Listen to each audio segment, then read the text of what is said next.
Hey everybody, this is Jim at SP500chart.com using time-honored techniques to try to understand modern markets. And today was one of those days that just kind of defied some of that understanding. But we still will do a video on it because we feature daily technical analysis videos of the S&P 500 index, and there are things to look at today, for sure. I want to remind you that the website and this video are for educational purposes only. Nothing stated at the site or in this video is intended to be used as investment advice. I can draw lines on charts, but you have to draw your own conclusions from your own research and make investment decisions that are suitable for your personal financial situation. Nothing has changed since yesterday. I'm still not a licensed financial professional. I'm just a guy that draws lines on charts. So let's look at what happened today and try to put it in a little context too. Okay, looking at a 15-minute chart, let's spread this out a little bit more. We had been in this weird, little funky, kind of a broadening pattern since the 11th, well actually technically since the 10th of October, and it was my general feeling that this would end up with a bearish outcome and not a bullish one. So on that point, I totally and completely confess I missed that. The good news, at least for me personally, is I did not have any large position, short position throughout all this because as I've mentioned at times in the past, volatility and I am, on an emotional standpoint, don't get along that well. So I have a tendency to make really small trades when things get really nutso like this, unless there's something that is extremely obvious. Now let me show you what happened that surprised me today. And I think if you have followed some technical analysis, I think you may be able to agree with where the surprise came from.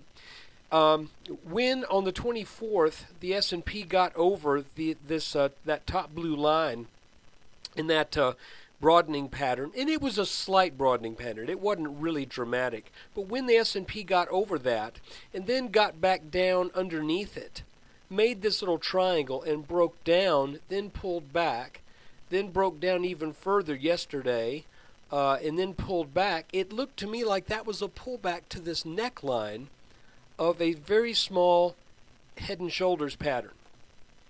We had a very small head and shoulders down here. I should have trusted that pattern. It didn't look right to me, but I should have trusted it. This one also didn't look exactly right, but I did trust it. And as a matter of fact, I had a short position that I had yesterday, an order to get out of at 1218 in the S&P, and that did not hit. And newsflash, it also did not hit today. So anyway, I went ahead, since it was a small position, I went ahead and closed it out as soon as the market got over this neckline and made a higher level than that very early morning high. As soon as we made a new high here, I said, well, you know, I don't know how much higher this is going to go, so I'll take my lumps right now, live to fight another day. Interesting, however, I want to show you, we had identified a rising wedge right here that had been working for just 3 days. Then it broke down, and that's when I thought we had the head and shoulders.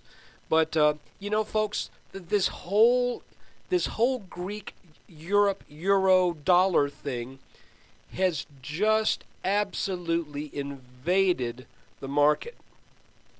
And I know things like that happen from time to time, but it is this. I think this is a very, very unusual set of circumstances, combined with the technicals that have just created what I would describe as horrific volatility. I don't know that we've seen this much kind of volatility over such a long period of time as we have seen over the past 2 months or so.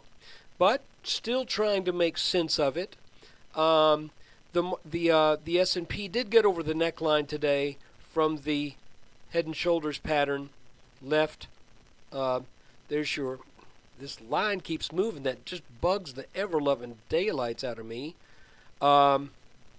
This line was at about 1277 today, and you can see that that the S&P did scratch back over that line today. Now, does that mean that this head and shoulders pattern is a bad signal, and that now that we're over this, that we can ignore this topping pattern? I think the answer to that is no. You can't ignore it.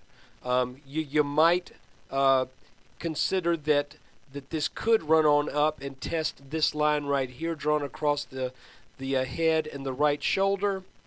But I don't think you can ignore a 7-month-long pattern of this type, because head and shoulders patterns usually signify significant changes of direction, and you can also see that just about every trend line that a person can draw, from this bottom across this bottom to here, from this bottom across this bottom to here, that pattern took all of those out. Now we are currently above this line, but like I said, this is really, really interesting stuff, what's going on right now. Let's look at a 3-minute chart, because something kind of interest happened today. The first thing is this whole thing, the gap up, and then the up slanting flag. Whether or not you go with these kind of yellow lines right here and say that it is a rising wedge, which is definitely bearish in intent, or whether you go with the red lines right here and say, no, it's just going to be a rising channel. The fact that this happened after that gap up, and now we're in this rising channel, means we need to watch this bottom line very carefully. I think this bottom line right here, for me, is the only thing I'm really that interested in, and I'll tell you why. I can't speak for you, but speaking for me, in this market where we are, just about maybe 8 points over this neckline of that head and shoulders pattern, with this gap up that led to that. And let me put that line where it belongs. That is where it's supposed to be, because this is exactly where the market got turned back today, is at the neckline of that pattern. So what I'm saying is, where we are so close to this, it is not unusual, and the S&P has done it before, where temporarily on a test of that neckline, the market has moved up over it. So at this point, I personally am not willing to go long, as tempting as it might be in this kind of market where you can go up 3.5% in one day on what amounts to not good news, but just not as bad news coming out of Europe. This to me looks to be like someone chasing the market in a panic for one reason or another. I may be wrong. That's just the way it looks after all the volatility that we've had. So what am I looking at? Well, I was looking at a potential rising wedge that started to form after this initial gap up. That broke down, but after that broke down, I snapped a line across these two tops at the open and then again late in the afternoon, moved that line down to a parallel. That broke temporarily, but late day buying got the S&P back into this potential channel. So what am I saying is, I don't think long is smart at this point. You might make a little bit, but I don't think you're going to make a lot. And so what I'm considering doing right now is I'm either going to be cash or I'm going to be very short-term short on a break of this line right here, with an eye to cover at the neckline. And if the neckline were to break, then I would be I would probably be even more committed to a short position. So that's just kind of the way I see it right now. You might also want to notice, I've mentioned this before, and it's just an interesting, funny little quirk that seems to happen a lot. I mentioned that the 20th, 21st, and 24th, it looked like there was a rising wedge that was forming, and that wedge broke down. And typically these patterns like to backtest. We never got a backtest. And but it is interesting to note, if you look at where the apex to that wedge was, let's snap a line right on that oops. Let's make that line go perfectly straight and put it exactly on the apex. Now let's zoom in just a little bit. And you can see that where this little rising wedge petered out was at the apex of this larger rising wedge. Now, between you and me and the signpost, with the kind of movements that the market has been seeing over the past 2 months, I'm not trading on that. Okay?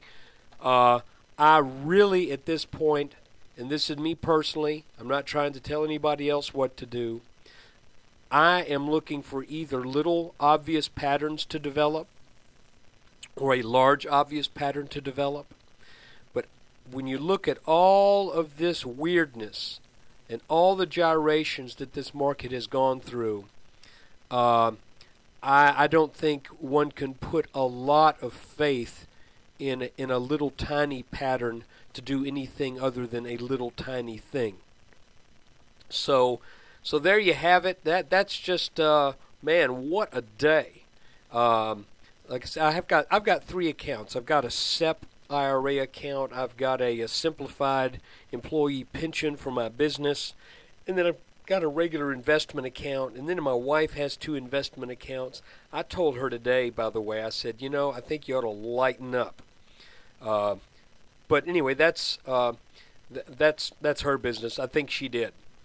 But anyway, what I was going to say is one of my accounts has been all cash for weeks, and the one that another one today, I had a small short position that I took a loss in, and I may regret that tomorrow. But hey, I'd rather live to fight another day than to go into the close and carry this thing overnight and then find out for some reason that the market's going to gap up, to 1,300 tomorrow. Frankly, people, even though it may seem like technical analysis has been almost impotent to discern what's going on in this market, I don't think it really is. I just think it's very difficult. But I would rather wait for something that I understand, wait for something that is clear, than just to poke and prod and try to force something, even when I miss these big moves. So that's me personally. You do what you got to do. I do want to say this, though. Thanks for watching the video. I hope you get something out of this. Like I said, it's been rough sledding lately, but let's just see what the market holds tomorrow. And for right now, I think we can watch this set of red lines and realize where that is in relationship to the neckline of that head and shoulders. All of this is important stuff. So I hope you'll take this into your into consideration when you make your own decisions based upon your own research. But I think these lines do have technical significance. It's just everything's changing so dang fast. So look, thanks again for watching. When you get a chance, please stop by sp500chart.com. And I want to let you know that now may not be the best time to advertise for it, but you can get daily technical analysis updates of the S&P. 95% of the days I will be offering these. And even though I didn't see this big move coming today, whatever. By the way, I will remind you that even though I didn't see this, and I don't think anyone saw this coming today, I do want to let you know that the whole while when we've been talking about this chart, let me bring it up again. We have talked about a potential return to this neckline, and we got that today along with a little overshoot. Let's just see what happens coming up. I say that because it was a possibility, and today it became a reality. So come by, take a look at sp500chart.com, and if these markets will calm down, I think some of this will start working again. Thanks.